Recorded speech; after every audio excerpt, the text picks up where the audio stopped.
pessoal, tudo bem? Essas são as atividades de filosofia, então, para a semana, e são as atividades para o 9º ano. Né? Na aula de hoje nós vamos falar, então, na sequência daquele assunto da última aula, sobre a diferença entre natureza e cultura. Hoje vamos falar sobre o homem como ser social. Algumas questões aqui que nós podemos levantar de início, então, relacionado ao que seja o homem como ser social. E são elas, então: qual a origem da nossa concepção de sociedade? O que é ser cidadão? O que significa ser cidadão? E o que legitima o poder do Estado? Vamos tentar ver essas três questões, então, na aula de hoje. Todas elas estão relacionadas, então, à questão do que significa a concepção do homem como um ser social. Então, nós temos que ir à origem dessa concepção. Bem, a origem da concepção do homem como ser social está lá na origem de como nós compreendemos a nossa sociedade. Ela se dá a partir da sociedade grega, né? Se vocês lembram das aulas de história, vocês já devem ter visto sobre a organização social dos gregos relacionado à cidade-estado, o que nós conhecemos como polis, né? Então, a polis era a forma de organização social e política dos gregos, né? Ela é chamada de cidade-estado porque cada cidade era independente, tinha o seu próprio tipo de governo e as suas leis próprias. Desse termo polis deriva, então, o que nós conhecemos hoje por política, né? Um segundo elemento aqui é relacionado, então, ao tipo de governo que nós encontrávamos na polis, né? O termo, a palavra grega para povo era demo, né? Desse termo nós derivamos, então, democracia, né? Como todos eram chamados a fazer parte do governo da cidade, logo era o governo do povo, e era uma democracia, portanto. Daí, então, a Aristóteles dizer, então, que o homem é um animal político, nesse sentido, né?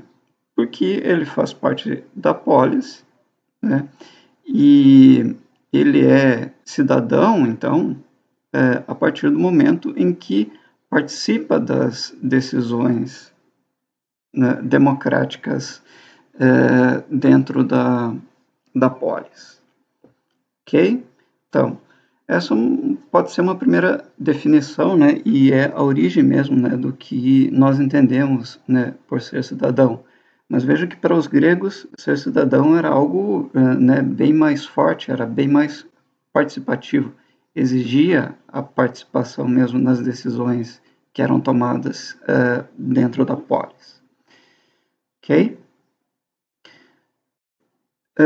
Na sequência, então, uma outra pergunta, né, que nós tentamos responder aqui hoje, então, é qual a origem do poder do Estado? Bem, essa é uma pergunta mais recente, né, que os gregos não chegaram a se preocupar com isso. A origem do poder do Estado está relacionada, então, com a formação dos Estados modernos. Ora, a formação dos Estados modernos, vocês sabem que começou justamente na Idade Moderna. Então, com isso, os filósofos viram a necessidade de justificar o poder do Estado. Qual era a origem do poder do Estado, né? Quer dizer, por que as pessoas se submetiam, então, ao governo do Estado? Para isso, então, eles elaboraram duas concepções que nós conhecemos como as concepções de estado de natureza e contrato social. Ok? Então, o que é o estado de natureza? O estado de natureza, então, para esses filósofos, era um momento hipotético, né, em que os homens viviam ainda sem estar submetidos ao poder do Estado, né? Eles viviam ainda supostamente em comunidades, né, e não haviam ainda atingido um grau de organização como depois nós conhecemos a partir do Estado moderno. Ok? O contrato social, então, é um segundo momento em que os homens saem desse estado natural e firmam um contrato, né, um pacto social, em que eles concordam, então, em se submeter ao governo do Estado. Certo? Né? Agora, com relação, né, a essas questões, nós temos opiniões diferentes né, e divergentes até dos filósofos. Vamos ver aqui dois casos diferentes. O primeiro é de um filósofo moderno chamado Thomas Hobbes, que tem uma frase que talvez seja conhecida de vocês, que é o homem, lobo do homem. O homem é o lobo do homem, não é? A concepção de Hobbes, então, né, para o que seria o estado natural do homem, seria uma luta de todos contra todos, né? E então o homem sai desse estado natural e entra no contrato social justamente para tentar garantir a paz, né, o fim da luta de todos contra todos e os seus direitos. Uma segunda concepção, então, contrária à de Hobbes, é de outro filósofo moderno também, Jean-Jacques Rousseau. Para o Rousseau, né, ao contrário de Hobbes, o homem é bom por natureza, mas é a sociedade que o corrompe, né? Então, é com o início da organização social, né, que surgem os conflitos, né? É isso que pensa Rousseau. E a função do contrato social aqui, então, não é para impor limites né, ao estado de natureza, digamos assim, mas o contrato social aqui surge, então, para impor limites às desigualdades da vida social. Né? Ok?